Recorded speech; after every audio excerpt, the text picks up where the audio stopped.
നിസ്കാരത്തിന് വേണ്ടി നമ്മൾ കൈകെട്ടുമ്പോൾ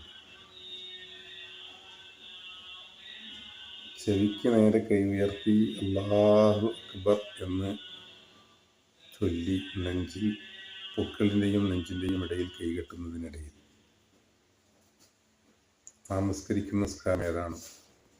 അത് അള്ളാഹുവിൻ്റെ തൃപ്തിക്ക് വേണ്ടി ഞാൻ നിസ്കരിക്കുന്നു എന്ന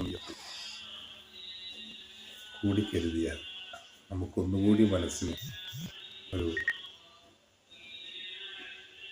സന്തോഷം, സാന്നിധ്യം ലഭിക്കുന്നതായി കാണാൻ പറ്റും. ഉദാഹരണമായി നിസ്കരിക്കുന്ന നിസ്കാരത്തിൻ്റെ നിയ്യത്തോടുകൂടെ അല്ലാഹുവിൻ്റെ തൃപ്തിക്ക് വേണ്ടി ഞാൻ നിസ്കരിക്കുന്നു എന്നുകൂടി കരുതിയാൽ അത് നമുക്ക് കൂടുതൽ മനസാന്നിധ്യം ഉണ്ടാകാൻ കാരണമായി.